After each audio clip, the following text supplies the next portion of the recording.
Bonjour à tous, ravi de vous retrouver pour cette nouvelle émission, le rendez-vous de l'artisanat au cœur de la CMA 57. Et pour cette troisième émission, nous allons parler de formation, l'une des missions par excellence des chambres de métiers et de l'artisanat.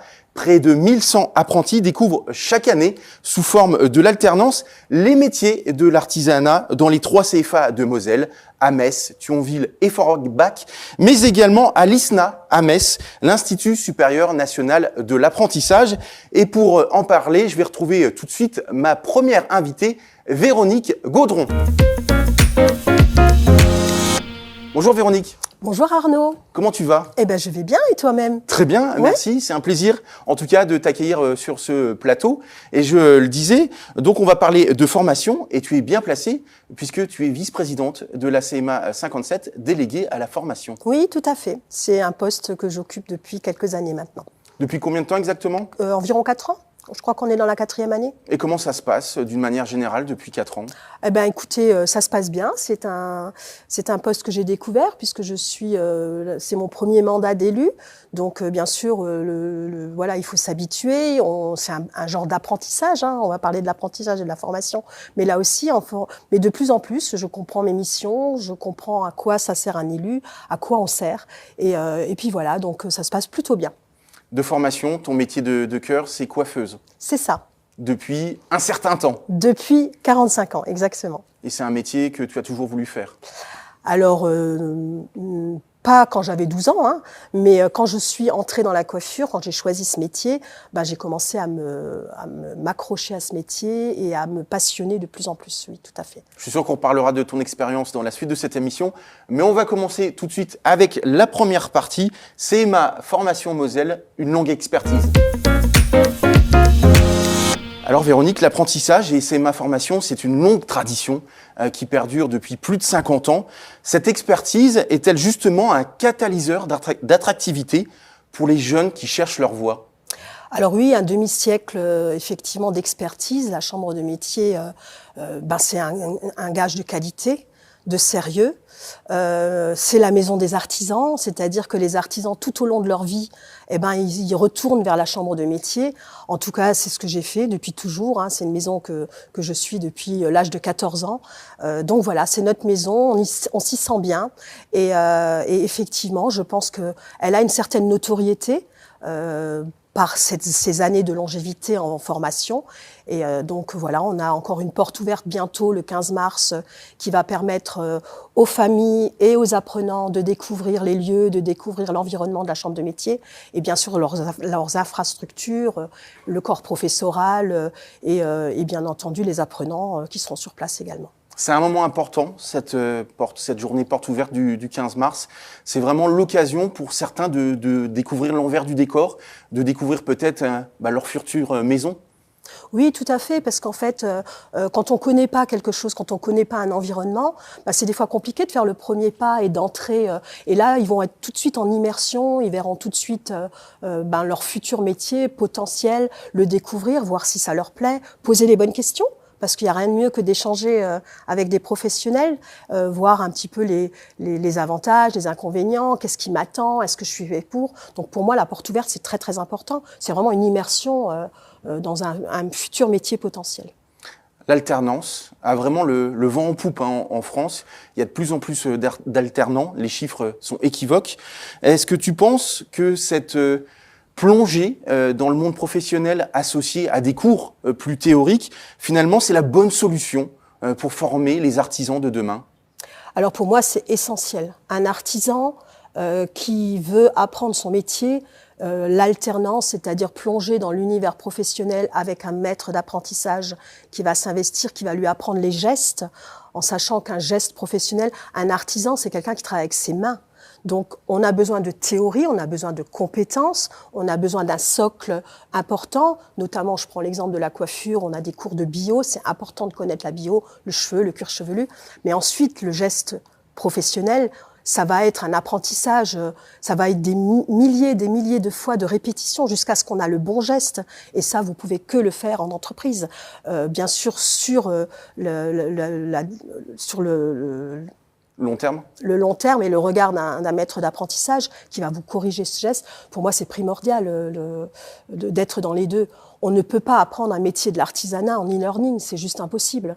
On a le relationnel aussi, on va apprendre la rigueur, on va apprendre les codes, les règles à suivre qu'on n'a pas forcément devant un professeur en théorie.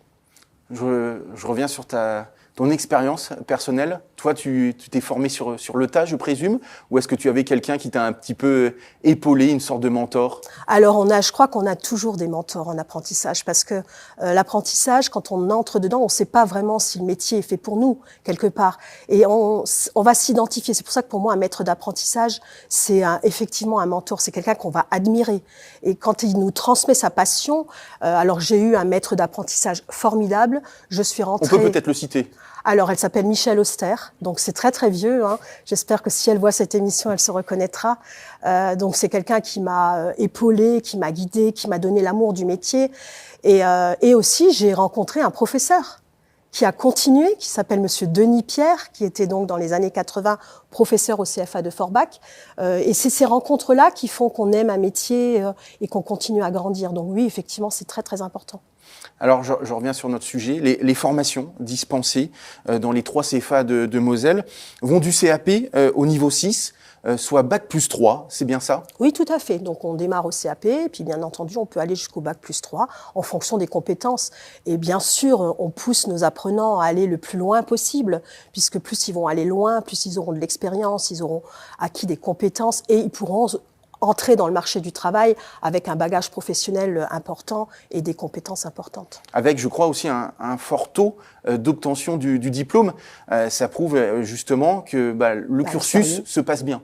Exactement, on a quand même un taux d'obtention du diplôme très important. 86%. Oui, et un taux d'insertion aussi. Alors ça, c'est pour moi encore ce qui est le plus important. C'est bien beau d'avoir un diplôme, mais ensuite, il faut trouver du travail.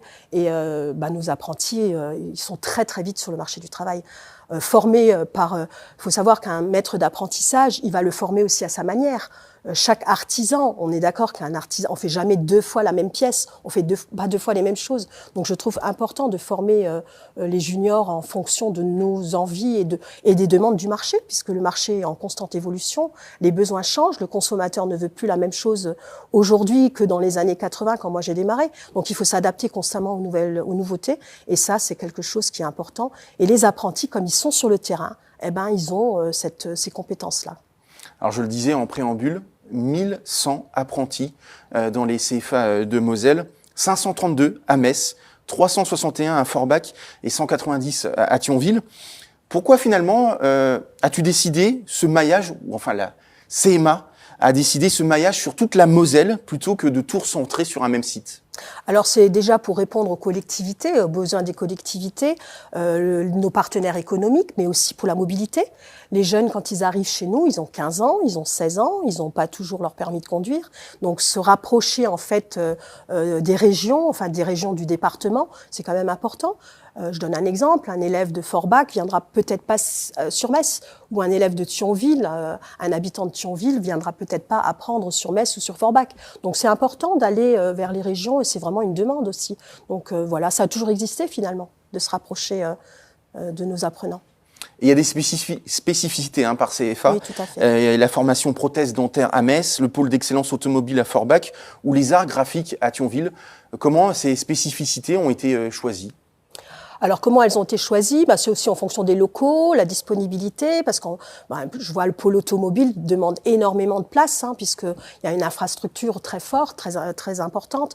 Et pareil, c'est en constante évolution. Donc, on a poussé déjà nos bâtiments de Forbach, qui ont terminé leurs travaux récemment. Et donc, forcément, il faut aussi ces infrastructures-là. Et après, tout mettre sur le même pôle avec des infrastructures pareilles, je pense que financièrement, c'est juste pas possible. Maintenant que je suis élue, je vois ce que ça coûte. On voit les factures passer, c'est énorme, on a des investissements énormes, donc forcément on a lancé ces spécificités en fonction des locaux et en fonction aussi de la demande, tout simplement. Ce qui veut dire que, par exemple, à Forbach, il y a une demande importante pour le pôle Oui. automobile. Il y a aussi cette notoriété qui se met en place. Hein. On sait que le pôle de Forbach a des belles infrastructures, a des compétences et aussi des professeurs qui sont toujours, en quête de nouveautés. Et donc, on commence à avoir une belle notoriété. On est aussi suivi par les marques, hein, de certaines marques automobiles, hein, qui nous font confiance aussi. Donc oui, effectivement, il y a sans doute plus de demandes dans ce secteur-là. En tout cas, ces 3 sites ont bénéficié ces dernières années d'investissements importants. Tout à fait. Tu en as parlé, pour rénover les installations et être surtout à la pointe de la technologie. Oui. Oui, bah ça aussi, dans les entreprises, la technologie évolue. Les machines changent, les appareils changent, on a de plus en plus de machines électriques, digitales. Ben, tout ça, on est obligé, nous, si on veut avoir des apprenants à la pointe de la technologie, et surtout qu'ensuite ils soient productifs en entreprise, ben, les centres sont obligés aussi d'investir. Et effectivement, un investissement d'un atelier, c'est quand même plus important qu'une salle de classe, on est d'accord. Donc nos structures, effectivement, demandent beaucoup, beaucoup d'investissement. Et quand on parle un petit peu de pointe de technologie, je pense spontanément à la formation de prothèses dentaires à Metz. Je présume que là aussi, vous avez dû vous doter vraiment d'outils, de machines vraiment haute technologie. Oui, tout à fait, parce que la formation prothèse dentaire a évolué. Hein. On passe plus de l'empreinte manuelle. Maintenant, tout se fait également par des machines, par du digital et par de l'électronique. Donc oui, tout à fait. On a été obligé d'investir là-dessus aussi. Alors, on en a parlé jusqu'à maintenant. CMA Formation Moselle, c'est de la formation initiale, mais pas que. Il y a aussi la formation continue sur 4 sites. Metz, Forbach, Thionville, il faut y ajouter Sarrebourg. À qui s'adresse forcément cette formation continue? Est-ce qu'il y a un profil type en 2025? Alors non, je pense pas, parce que ça s'adresse finalement à tout le monde.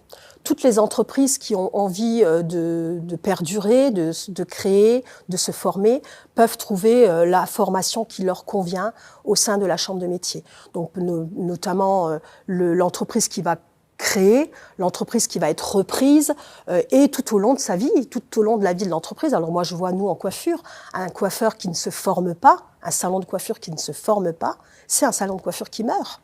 Petit à petit, il va baisser son chiffre d'affaires, il va pas comprendre pourquoi, mais c'est parce qu'il manque de formation. Les technologies évoluent, alors on parle pas de machines en coiffure, mais on a les produits qui évoluent, les techniques qui évoluent, et tout ça, c'est une constante remise en question. Donc effectivement, la Chambre de métier propose des formations clés en main, que ce soit en présentiel ou en e-learning, hein, en fonction aussi, on essaie toujours de s'adapter aussi à l'emploi du temps du chef d'entreprise, parce qu'on a des fois des petites structures, des plus grosses structures, où ils peuvent se dégager plus de temps que d'autres. Donc on essaye toujours, en tout cas nos agents, essayent toujours de trouver la solution idéale pour faire monter en compétence nos collègues. Il existe aussi des formations pour lancer son activité. Oui, tout à fait. Des formations de création d'entreprise où vous êtes suivi également en fonction de vos connaissances aussi au départ. Hein. Donc voilà, on est guidé avec le prévisionnel. Voilà, est-ce que l'entreprise est viable? Est-ce qu'elle n'est pas viable? Ou qu'est-ce qu'il faudrait faire pour qu'elle le soit? Donc oui, nos agents sont formés là-dessus et nous suivent. Beaucoup de création d'entreprises, heureusement. Heureusement, effectivement. Contrairement à nos parents et encore plus à nos grands-parents, c'est vrai qu'aujourd'hui, il est fréquent de changer de métier, une ou plusieurs fois, même de se reconvertir. Est-ce que tu as un exemple de reconversion atypique ou en tout cas une reconversion qui t'a marqué? Alors, oui, effectivement, il y a régulièrement des gens qui changent d'orientation professionnelle et on a des belles réussites, heureusement. L'artisanat, c'est devenu, ça a le vent en poupe, en fait. Hein. On a des carrières juste magnifiques. Alors, on a un exemple de jeune homme qui était dans la finance et qui est entré dans un métier de la bouche. Donc, on a également aussi des changements d'orientation, c'est-à-dire quand un jeune arrive à 16 ans, il a des idées, mais c'est peut-être pas forcément ce qu'il a envie de faire à 25 ans. Donc, je trouve que c'est plutôt cool qu'on puisse changer de métier et avoir des beaux parcours professionnels. Et des fois, on a des personnes qui ont fait des grandes études et puis qui vont... Alors, j'aime pas le mot grandes études parce que l'artisanat, c'est aussi des grandes études. Moi, je veux quand même rappeler que Je prends l'exemple de la coiffure que je connais bien. Quand on a fini tous nos examens, on a 9 ans d'études. Donc, c'est pas rien. C'est pas rien. Donc, quand je parle de grandes études, je trouve que c'est... mais on a des gens, effectivement, comme ce monsieur qui a fait de la finance, qui est rentré dans un métier de la bouche. C'est plutôt des belles orientations. Mais si ce métier lui tient à cœur, et si c'est sa vie, et s'il se lève le matin en ayant la patate, en se disant, voilà, je vais aller travailler dans un métier que j'aime, plutôt que de faire de la finance, eh ben, ça veut dire que le pari est réussi. Justement, Véronique, si tu avais la possibilité aujourd'hui, d'un coup de baguette magique, de changer, de te reconvertir dans un métier avec une formation, ça serait quoi ? Alors Arnaud, c'est une question, je me suis posé souvent la question, est-ce qu'un jour tu aurais envie de changer de métier ? Je pensais en rentrant à 14 ans que j'allais me lasser de ce métier de la coiffure. Mais la coiffure, c'est un métier qui est tellement passionnant, tellement évolutif en fait. Les années filent et elles ne se ressemblent pas. Et je pensais que je me lasserais un jour, mais je crois que à 58 ans, je suis encore une passionnée, comme à 14 ans, peut-être même plus, parce que je vis coiffure, je mange coiffure, je dors coiffure. C'est vraiment une passion depuis des années. Donc, ma baguette magique me laisserait en coiffure. Voilà. En tout cas, c'est un beau témoignage de métier passion. Pour terminer cet entretien, on n'en a pas parlé. Quelles sont finalement, selon toi, les formations aujourd'hui qui ont, c'est un petit peu le mot de cette émission, le vent en poupe, en tout cas qui marchent le mieux? Alors, je vais en citer 3, mais c'est aussi, c'est des fois des effets de mode aussi, des effets de communication, de marketing. Donc, on a la pâtisserie qui fonctionne plutôt bien, mais avec les émissions qu'on fait, on met en valeur les pâtissiers. Je pense que ça fait rêver les jeunes et c'est ça qui fait aussi qu'un métier plaît plus qu'un autre. On a les métiers de l'automobile, mais je pense que notre centre y est pour beaucoup, puisque voilà, il faut aller le visiter, Arnaud. Il faut venir nous voir aux portes ouvertes, parce que quand on voit ça, on se dit, on a même envie d'y aller, quoi, parce que c'est vraiment, on a vraiment tout ce qu'il faut pour faire rêver les jeunes. Et la coiffure, c'est un intemporel. Toutes les jeunes filles rêvent d'être coiffeuses un jour. En tout cas, c'est un métier qui a toujours fait rêver. La preuve, c'est qu'on a des formations coiffure sur les 3 pôles. En tout cas, moi, je sais ce que je fais le 15 mars prochain. Je serai aux portes ouvertes de la CMA 57. Tu seras la bienvenue et on t'accueillera. Merci beaucoup, Véronique, Merci. pour cet entretien. Nous, on va poursuivre cette émission. On vient de finir cette première partie avec un exemple de reconversion. On va passer tout de suite au concret avec les témoignages. Et je vais retrouver maintenant mon deuxième invité du jour, Hugo Bénèche. Bonjour Hugo. Ça va ? Très bien, merci. Alors tu es en 3e année de Bac Pro électricité en apprentissage chez Eiffage à Metz. Ma première question, elle est toute simple. À partir de quel moment tu as décidé de te tourner vers l'apprentissage ? Eh ben, écoute, moi à la base j'ai un bac général. Donc là en fait ce que je suis en train de faire c'est un petit peu une réorientation scolaire. J'ai essayé d'aller à la fac, j'ai essayé une école d'art, ça m'a pas forcément plu, je trouvais pas forcément ma voie là-dedans. Donc du coup je me suis dit quitte à recommencer, autant bien le faire et on va recommencer à zéro. Mais vu que j'avais déjà travaillé un petit peu, j'avais un petit peu le goût de l'argent, du salaire qui fait du bien quand on a 18 ans, une voiture. Donc du coup je me suis dit l'alternance, il y a rien de mieux, quoi. Et justement, tu le dis, tu as commencé par un bac général, après tu as tenté la fac et d'autres choses. J'insiste vraiment, est-ce qu'il y a eu un moment où tu t'es dit, voilà, c'est plus possible, c'est pas grave, comme tu l'as dit, je repars de zéro et je tente l'apprentissage? C'est ça. En fait, c'est mon frère qui m'en a parlé. Parce que mon frère a eu son bac ici, a eu son brevet de maîtrise, a participé à des concours à la Chambre des métiers. C'est lui qui m'en a parlé, c'est grâce à lui que j'ai eu ce déclic-là, quoi. Je me suis dit, je vais tenter ma chance ici. Et au final, c'est que du bonheur, quoi. Enfin, c'est magnifique. Et l'électricité, pourquoi finalement ? Parce que lui a fait un bac en électricité. Donc en fait, tu suis les pas de ton frère. ouais, c'est exactement ça, ouais. J'ai pas forcément fait compliqué et de toute façon, je savais plus forcément quoi faire. Donc j'ai dit, je vais l'écouter et j'ai bien fait honnêtement parce que c'est vraiment très intéressant. C'est lui qui t'a conseillé d'emprunter l'alternance, ok, mais également la formation d'électricité? C'est ça, ouais, exactement ça, ouais. Exactement, parce que moi à la base je viens d'un bac plutôt littéraire, économique, et c'est lui qui m'a poussé là-dedans et m'a dit tu verras, ça va te plaire, c'est sûr. C'est un peu grand écart quand même. C'est un grand écart, mais finalement j'ai bien réussi, on est bien entouré, donc ça s'est très bien passé pour récupérer tout ce qui me manquait en termes de connaissances, parce que du coup ça faisait longtemps que j'avais pas fait de maths ou de sciences, quoi, donc ouais. Donc c'est un peu plus manuel par rapport à ce que tu as connu par le passé. Ouais. Tu as toujours été manuel dans ton adolescence et tes jeunes années? Non, j'ai jamais été manuel. J'ai jamais été manuel, non, j'avais toujours un bouquin dans les mains, c'est le seul truc que j'avais, mais à part ça, non, les outils, pas du tout. Mais ça vient, en fait, la formation fait qu'on est bien amené à bien comprendre ce qu'on fait avec nos outils, comment les utiliser et les utiliser en sécurité, donc on est très bien entouré par rapport à ça. Donc, pas forcément manuel à la base. Et tu le dis toi-même, c'est un grand bonheur. Tu te sens épanoui, c'est bien ça? Ouais. Bah, après des années et des années de recherche, même au lycée, c'était pas forcément l'épanouissement complet. Les années post-bac, enfin post-lycée général, ça s'est pas non plus super bien passé. Là, honnêtement, je suis très heureux de rentrer à la maison, de rouvrir les cahiers, quoi. Enfin, c'est vraiment une mentalité qui a changé. Là, je fais aussi, il joue beaucoup, mais ouais.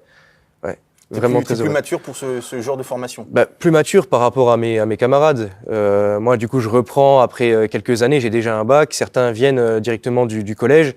C'est pas pareil.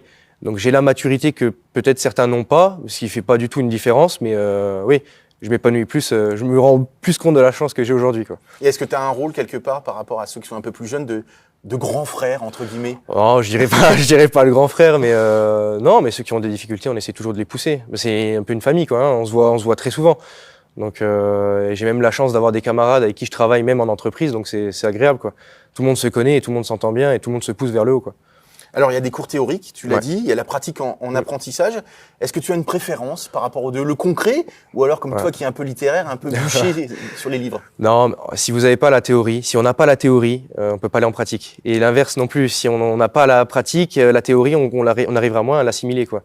Donc non, pas de préférence. Les deux sont complémentaires. Il faut obligatoirement les deux pour avancer, sinon ça marche pas, quoi. Est-ce que tu peux nous raconter un petit peu ton expérience à Eiffage, à Metz? À Eiffage, bah, ça se passe aussi très bien. J'ai une très bonne équipe. On est spécialisé dans la sécurité incendie, le SSI, l'intrusion, le contrôle d'accès. Donc c'est la très basse tension.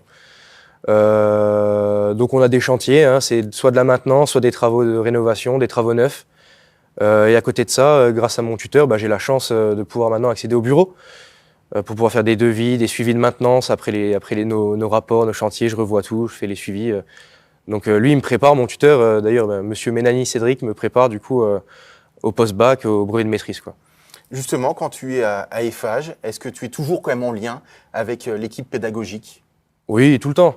En fait, on a la plateforme Ipareo qui nous permet d'avoir, c'est comme un Pronote ou un bureau numérique, ça nous permet d'avoir notre planning, nos modifications de planning, les devoirs à faire, les notes. En fait, on a tout le temps des suivis avec les professeurs ou l'équipe pédagogique directement.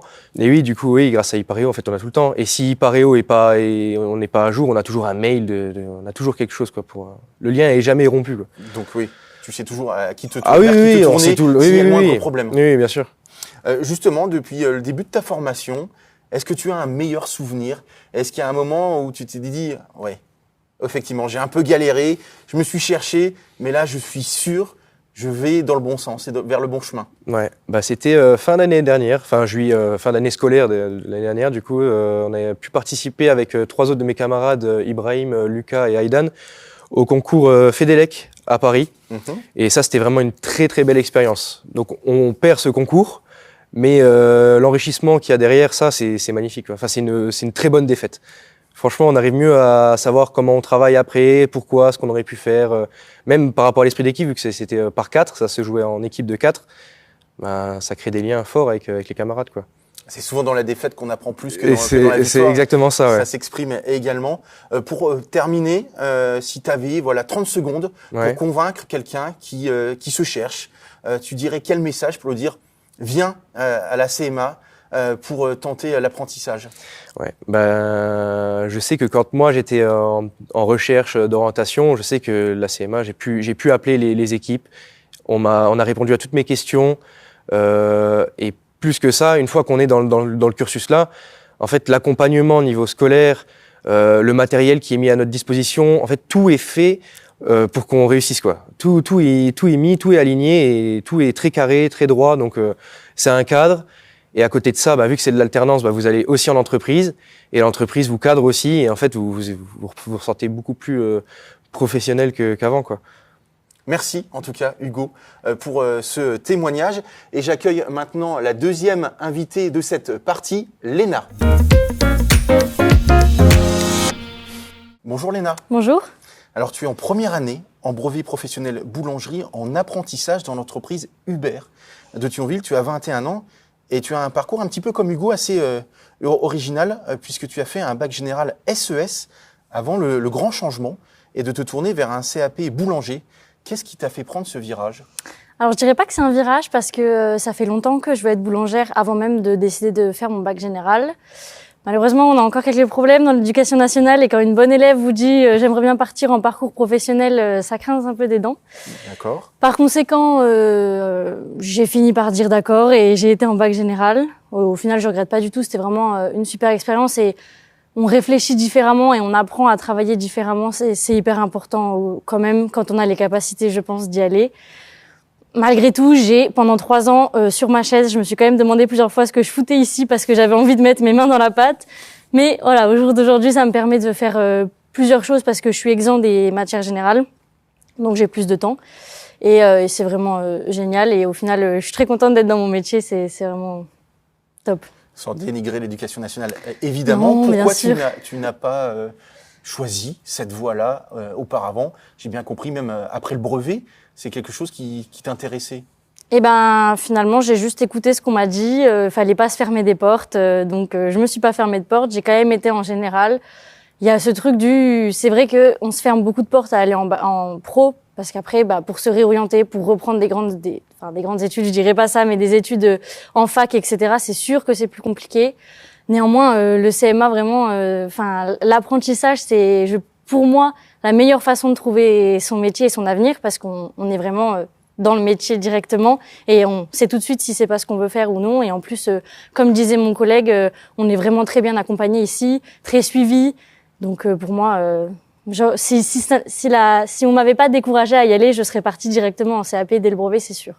Comment tes proches et tes amis ont pris la nouvelle? Pour eux aussi, finalement, c'était une évidence. Finalement, t'as pas perdu 3 ans, loin s'en faut, mais c'était logique que tu ailles vers l'apprentissage. Je pense que mon père a toujours espéré que je parte faire des études d'avocate. Néanmoins, ma mère et mes amis le savaient de toute façon, j'avais prévenu, j'avais dit d'accord, je fais mon bac général, mais croyez-moi que directement après, je partirai en CAP. J'ai même pas fait de dossier Parcoursup ou je ne sais quoi, j'ai direct été à la Chambre des métiers pour me renseigner et voilà. La boulangerie, finalement, c'est une évidence à t'écouter. Pourquoi? C'est un métier qui t'a toujours intéressé depuis ta plus tendre enfance? Eh ben, j'ai envie de vous dire, c'était une évidence, mais je ne pourrais pas vous dire pourquoi. On peut se tutoyer, hein. Ah oui, N'hésite pardon. pas, il n'y a pas de problème. J'ai eu l'occasion d'aller à l'école d'Autange faire le stage de Paul Bocuse. À l'époque, c'était 12 mercredis dans l'année où on touchait à tous les métiers de la bouche pour être sûr de mon choix finalement. Donc j'ai tout touché vraiment. J'ai fait la pâtisserie, la boulangerie, le barman, le service, tout. Et en fait, au bout de 3 mercredis, je crois que je savais déjà que la boulangerie, c'était ce que je voulais faire. C'était une évidence. Découvrir plein de choses. Il y a tellement de choses à faire en boulangerie. C'est tellement pas réduit à juste faire une baguette de tradition et un croissant comme on pourrait y avoir le préjugé. Donc non, franchement, je pourrais pas vous dire pourquoi, mais c'est clair que ça a toujours été une évidence. Quand tu étais encore plus jeune, est-ce que tu aimais, je sais pas, avec tes parents, cuisiner, faire des pâtisseries, quand tu humais l'odeur, je sais pas, des tartes à la maison, tu étais tout de suite dans la cuisine et pas seulement pour manger? Pas seulement pour manger, j'ai une maman qui a fait des études d'hôtellerie et qui donc cuisinait beaucoup. Donc j'ai souvent traîné dans la cuisine pour cuisiner avec elle. Mais depuis que je suis dans la boulangerie, elle me laisse faire tous les gâteaux. Hein. Maintenant, c'est fini. Donc non, c'est sûr que j'ai toujours aimé faire des gâteaux et cuisiner avec ma mère. Et je pense que ça a aidé forcément. Tu fais, je crois, une mention complémentaire pâtisserie-boulangerie. Est-ce que tu peux nous expliquer un petit peu à quoi ça consiste? J'ai fait, je l'ai obtenu mention très bien l'année dernière. À quoi ça consiste? Je pense que c'est intéressant de s'ouvrir sur le métier de la pâtisserie parce que c'est très complémentaire avec la boulangerie. Quand on regarde nos viennoiseries, on a des crèmes dedans, etc. C'est quand même intéressant d'avoir des bases là-dessus. Je l'ai fait pour ça, hein, parce que moi, la pâtisserie, loin de moi à la base, j'étais vraiment pas trop décidée de faire de pâtisserie. J'ai eu la chance d'avoir un très bon professeur, Monsieur Blaise. Il a vraiment réussi à me faire aimer ça et c'était pas gagné d'avance, franchement. Mais c'est important parce que maintenant, dans mes concours, je suis amenée à faire des cooks avec des idées, des innovations et des crèmes plus que juste la crème pâtissière qu'on met dans les escargots au raisin. Et du coup, c'est vraiment très intéressant. Et du coup, c'est pendant 1 an. On a une semaine, on va en pâtisserie, une semaine, on va en boulangerie. Et les boulangers-pâtissiers sont mélangés dans la classe. Et comme ça, chacun échange son métier. En fait, c'est hyper intéressant. Malheureusement, elle n'existe plus, cette formation. Enfin, plus sous ce nom-là. Mais c'était très intéressant et j'ai découvert beaucoup de choses en pâtisserie, donc c'est top.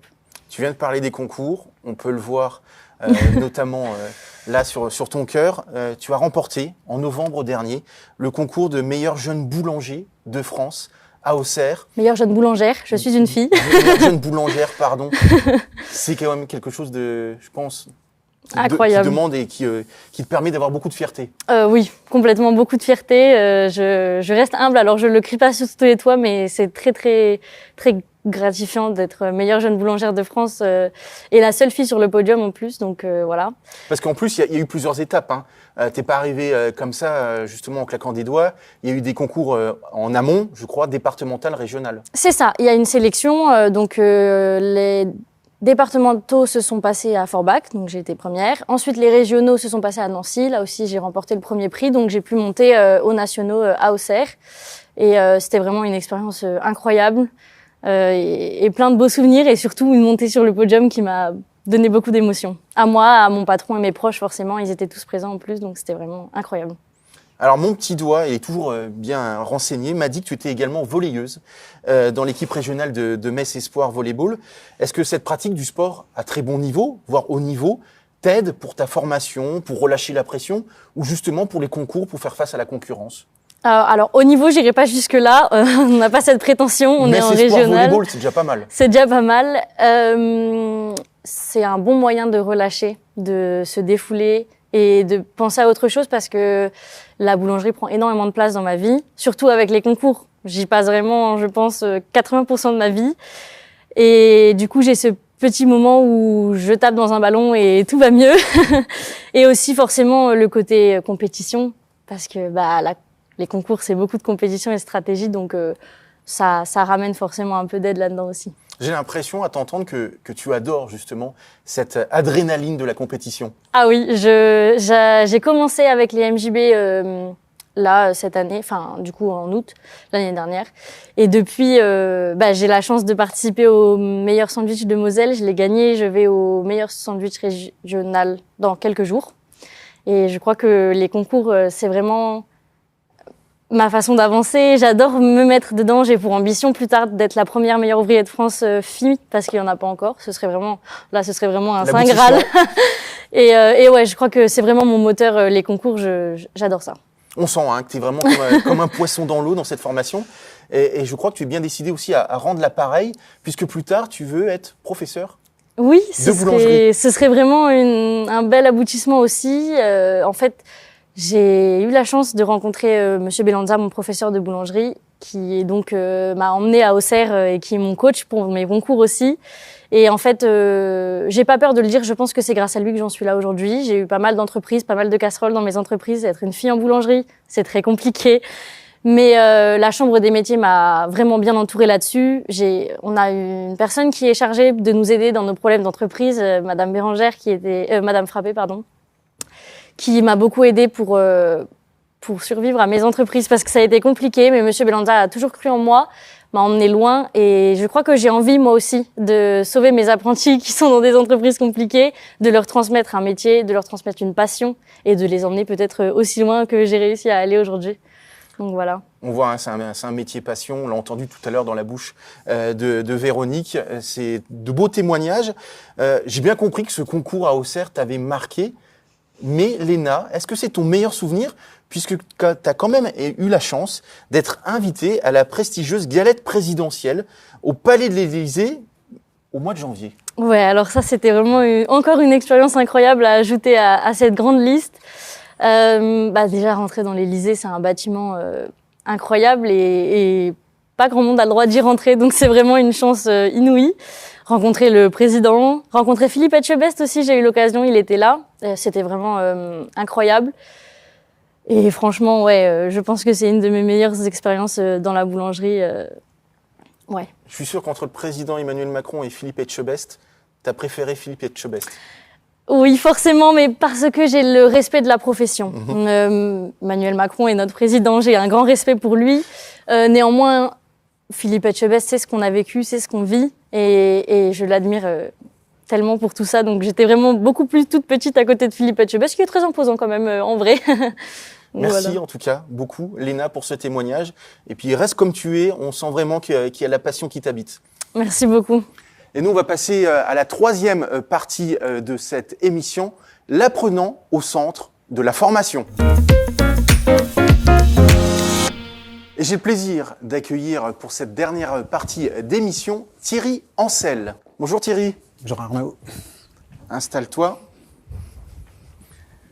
Alors, tu es directeur CMA Formation Moselle et je pense que tu es très fier quand tu as entendu il y a quelques minutes et Hugo et Léna parler aussi positivement de CMA Formation Moselle.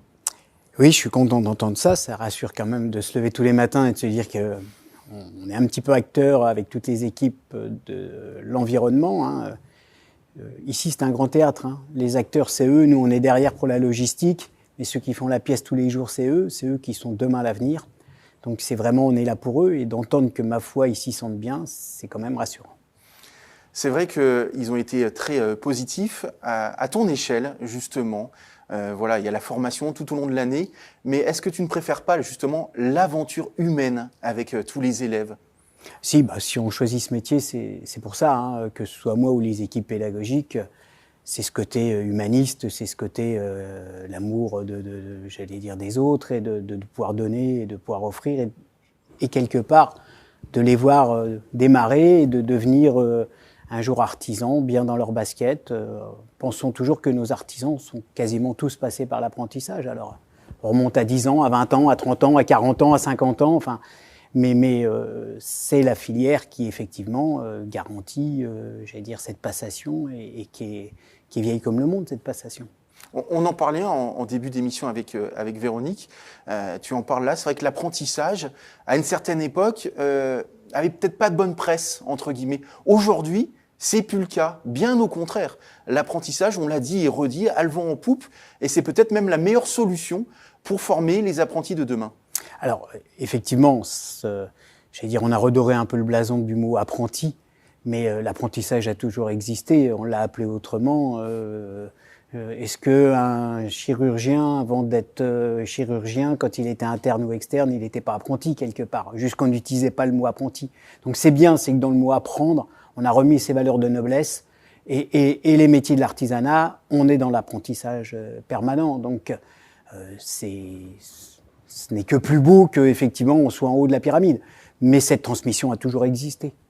Alors tu es directeur, mais autour de toi, tu n'es pas seul. Autour de toi, il y a une importante équipe pédagogique, et je le disais, qui place l'appartenant au cœur de la formation. Combien êtes-vous, d'une manière générale ? On est 100, 110, 120, entre guillemets, sur les 3 sites, encadrant au sens large des équipes pédagogiques, hein. Ça va des enseignants, ça va des surveillants, ça va de l'administration, enfin voilà, tout ce monde, la logistique pour que dans le laboratoire de pâtisserie arrivent au bon moment les framboises quand le gâteau est prévu, ça fait sourire, mais c'est toute cette petite chose qui fait que ça se passe bien, et on est là pour eux, pour que ça se passe bien.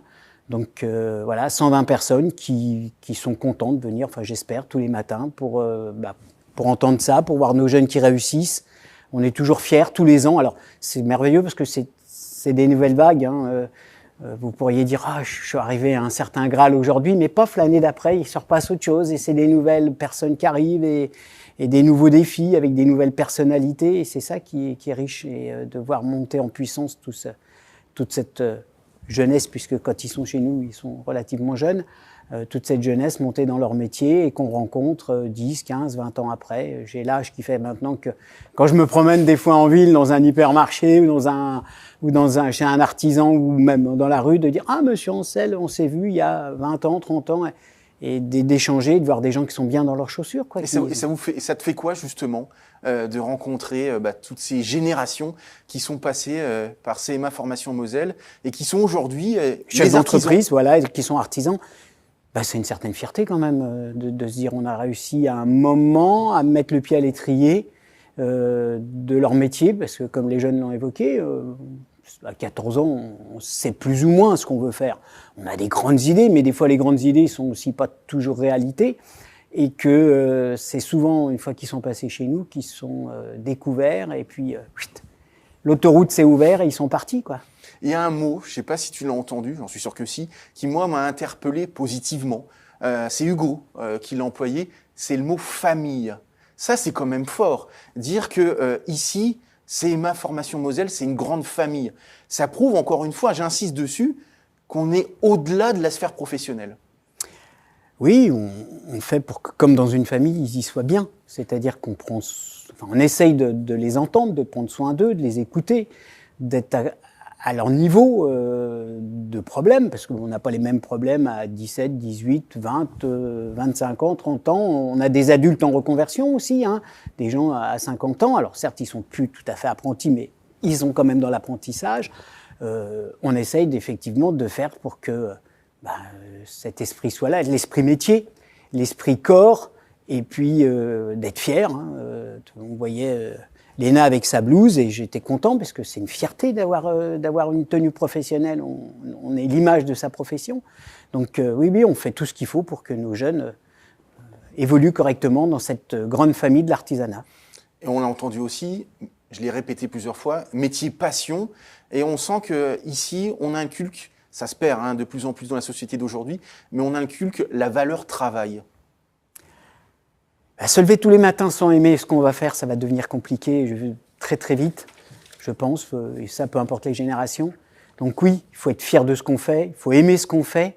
On a le droit de changer dans sa vie professionnelle, mais tant qu'on y est, il faut effectivement respecter pourquoi on est là, quoi. Donc le travail, alors à travers le client, à travers son produit, à travers l'image qu'on redonne, mais oui, il faut aimer quand même se lever tous les matins pour son métier.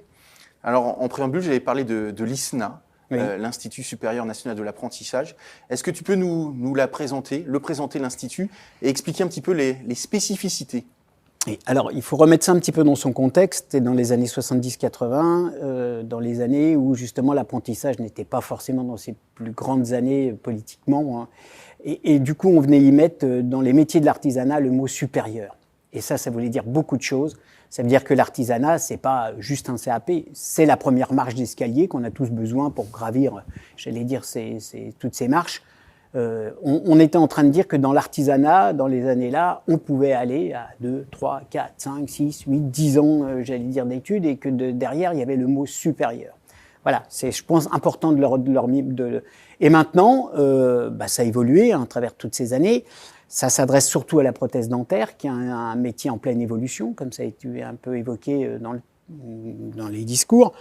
Et ce côté supérieur, c'est-à-dire qu'à un moment, on dit à des jeunes qui sont post-bac, qui réfléchissent, mais qui n'ont pas forcément encore franchi le pas de l'artisanat, dans la prothèse, vous pouvez rentrer dans le supérieur et vous proposer, et vous projeter vers l'avenir, vers des métiers où vous serez les futurs, j'allais dire, prothésistes, avec tout ce que ça veut dire d'évolution technologique, hein, puisqu'ils sont coincés entre le corps médical, entre la noblesse du geste, hein, puisqu'on reste quand même si le numérique, même si l'outil est arrivé, la finition restera toujours au sens de l'individu. On l'a tous senti, le moindre problème sur une dent, on a l'impression que c'est amplifié dans la bouche.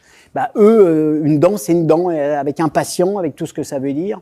Une chaîne derrière qui peut être le dentiste, l'orthodontiste, etc. et le patient qui est au bout. Donc non, on est coincé vraiment entre ce niveau technologique qui monte très haut, hein, sur le numérique, et puis le geste manuel qui reste là et qui reste accroché à l'artisanat. Voilà. Donc l'ISNA est la possibilité effectivement pour des jeunes post-bac, souvent, qui souhaitent se réorienter, mais qui ont encore niveau de tiens, je vais essayer par le supérieur. D'ailleurs, beaucoup en fin de parcours repartent sur l'apprentissage puisqu'ils se font repérer par des entreprises et on leur fait des propositions pour des bac plus 2, bac plus 3 en apprentissage. Tu es ici depuis un temps certain, tu en as vu défiler beaucoup des apprentis. Est-ce que l'apprenti de 2025 est fondamentalement différent de l'apprenti de 2015-2005 ? Moi, je suis fondamentalement différent, oui. J'ai vieilli. Eux, ils restent jeunes. Non, mais toute génération, on a attendu. Les jeunes d'avant, c'était autre chose. Ils sont dans la société. Oui, ils sont légèrement différents peut-être de mes références. Mais est-ce que c'est mes références qui sont les bonnes ? Donc, je ne sais pas. C'est l'évolution de notre jeunesse. Ils ont d'autres valeurs qui n'étaient peut-être pas les nôtres. Ils sont énormément tournés sur l'environnement, il leur faut une raison pour travailler, il leur faut... La notion de travail a peut-être changé, mais ils restent jeunes et je suis persuadé, quand on voit ces exemples, qui vont être des super pros et qui vont nous proposer des choses qui vont être exemplaires. Donc oui, ils changent, mais tous les 10 ans, il y a une nouvelle génération et le monde a toujours su s'adapter et c'est eux qui sont les meneurs.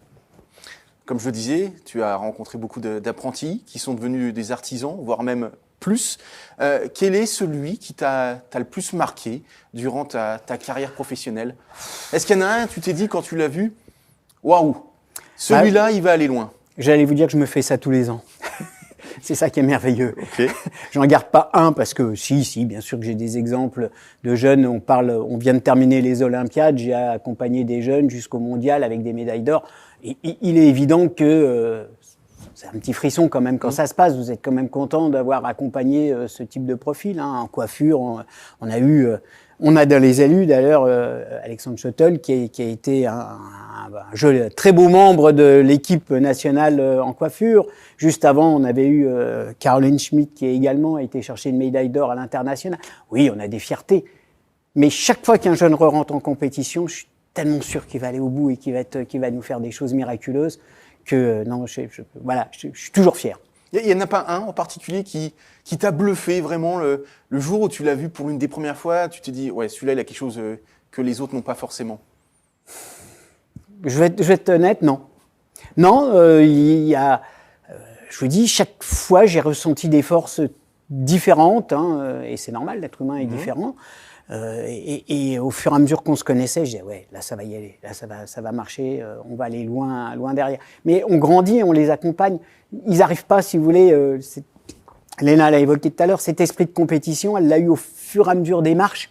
Et maintenant, elle est tellement dedans qu'elle veut se dépasser toujours de plus en plus.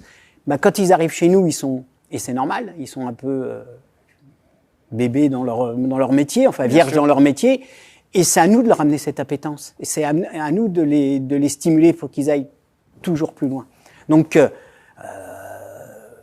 oui, je pourrais vous donner une dizaine de noms de jeunes où je suis très très fier, mais un particulièrement, pas plus que les autres. Pour terminer, ça va dans le prolongement de ce qu'on vient de dire. Quelle est ta plus grande fierté? Qu'est-ce qui, quand tu te lèves, tu te dis, ouais, je suis fier de mon métier, de ce que je fais? Je suis fier d'amener justement ceux qui sont en difficulté des fois. Des jeunes qui arrivent ici, qui sont un peu perdus dans leur orientation. J'allais dire des parcours tout tracés, c'est merveilleux, mais... C'est facile. C'est facile.